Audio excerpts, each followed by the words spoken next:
Con una donación de sangre se pueden salvar al menos 3 vidas, porque la sangre, una vez que la persona hace su donación, esa sangre se divide en sus componentes principales, que son glóbulos rojos, plaquetas, plasma, hay un componente que se llama crioprecipitado.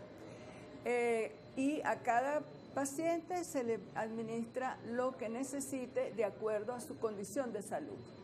Vamos a hablar también sobre los tipos de sangre. Vemos que unos son más demandados, otros que son como más universales.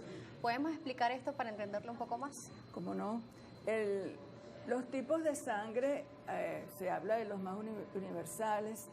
El tipo de sangre más universal y más importante es el que está en una forma oportuna para el momento en que un paciente lo requiera, que no tenga que ver ningún tipo de dilación, sino inmediatamente que lo requiera, y entonces ese va a ser el tipo de sangre más universal. Sin embargo, tenemos que los marcadores, los grupos sanguíneos son marcadores antropológicos, y el grupo sanguíneo O en nuestras poblaciones, que nosotros tenemos básicamente porque venimos de poblaciones indígenas, es el más común.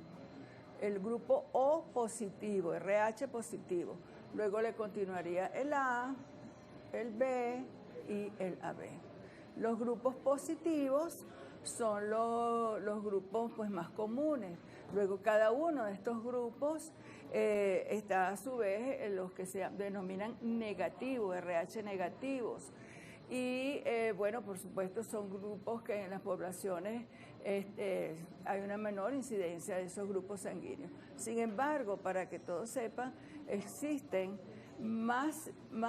aproximadamente 44 grupos sanguíneos que son perfectamente clasificados en antígenos, y a su vez esos 44 grupos sanguíneos tienen 367 antígenos. Además, hablemos sobre el factor RH, porque lo vemos, por ejemplo, O RH positivo o O negativo, y no vemos que está marcado este RH. ¿Qué es ese factor RH? El factor RH está relacionado con el antígeno D, como les decía. El antígeno D es un antígeno que conforma el sistema RH, y es un antígeno que se denomina que es sumamente inmunógeno porque él tiene una capacidad muy grande de producir anticuerpos en el organismo de la persona. Cuando una persona se dice que es D negativo o RH negativo, es porque esa persona carece de ese antígeno D. Si esa persona que carece del antígeno D, como por ejemplo en el caso de las embarazadas, se expone a la presencia del antígeno D como un RH positivo, que sería el caso de las embarazadas que son RH negativo y se casan con un RH positivo y tienen una probabilidad importante de tener un feto RH positivo.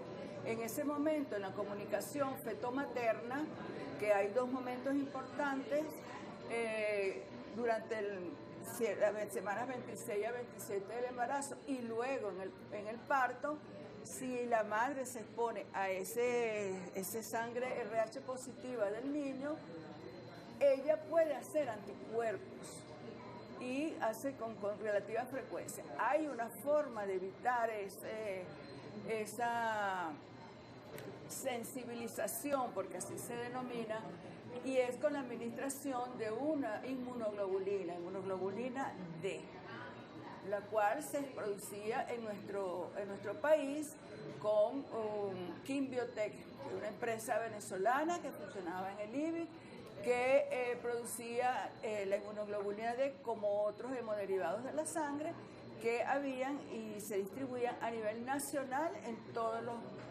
hospitales del país. Claro, le pregunto todo esto para que vayamos entendiendo, porque dice, bueno, ¿seré compatible con la persona que le voy a donar sangre o mi tipo de sangre será beneficioso para una cantidad importante de personas? Porque vemos cuando piden, por ejemplo, la solicitud de donación de sangre, piden un tipo de sangre específico. Sí, realmente para una persona donar sangre, lo que se requiere básicamente es su intención de donar, independientemente de para quién sea. Y nosotros tenemos los donantes que se denominan los donantes voluntarios y repetidos de sangre, que es hacia donde nosotros debemos ir como país, crear la cultura, incentivar la cultura de donación voluntaria de sangre para que no existan como existe actualmente, donde más del 98% de las donaciones son de lo que se denomina donación a reposición, que es cuando una persona le ponen sangre, se le piden donantes para que reponga la sangre que le fue administrada. Esto es una situación muchas veces odiosa, porque cuando las personas están en situaciones de angustia, de necesidad, porque tienen un familiar que requiere una transfusión y no se la pueden administrar porque no hay el grupo sanguíneo, entonces eso es realmente desesperante y eso es lo que no se quiere. Se quiere que la donación sea como en los países desarrollados, 100% de donación altruista, voluntaria y repetida de sangre. Hacia allá debemos ir. Vamos a ir hacia ese entorno, doctora, pero vamos a una pausa. Pero también vamos a saber cuáles son las características que debemos de tener. Peso, edad, talla en general. Saber qué podemos hacer y si tenemos alguna característica o condición, si estamos fuera de este rango de donación, así tengamos la voluntad. Vamos a verlo regreso con la doctora Lía Talavera, quien es